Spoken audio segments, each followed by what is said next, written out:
Eric. Uy, si Ma'am, may manliligaw. Ang gwapo. Naku ma'am, may makakasabay ka na mag-jogging. Oo nga, Ma'am. Tapos may makakasabay ka na rin kumain. Tumahimik na kayong dalawa. Gusto niyo bang itanim ko kayo sa paso?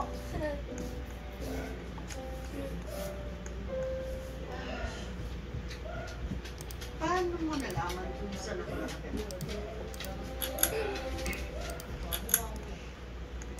Silip ko kasi yung card mo. Flowers for you. Bobby, nababaliw ka na ba? Oo, nakabaliw ako sa pag-ibig. Eh, hindi ko kailangan ng bulaklak, Bobby. Ang dami kong bulaklak dito sa garden ko. Meron akong gumamela, meron akong samtan. Iba naman ang flowers na galing sa akin eh. With feelings.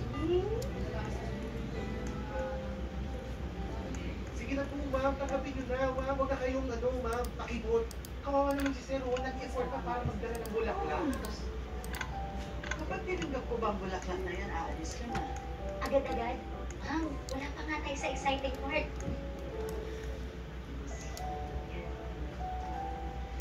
Sige. Aalis ako. Thank you. Bye. See you Monday. First screening.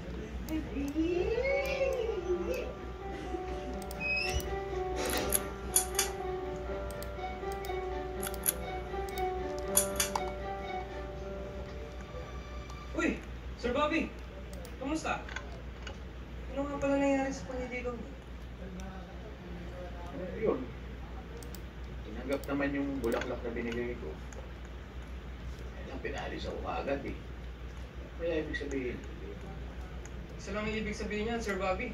50% may pag-asa, 50% busted. ano ba yun? Hindi ba nila mamang na 1% yung pag-asa? Sir, ang mahalaga, may pag-asa, di ba? Pakita niyo po na si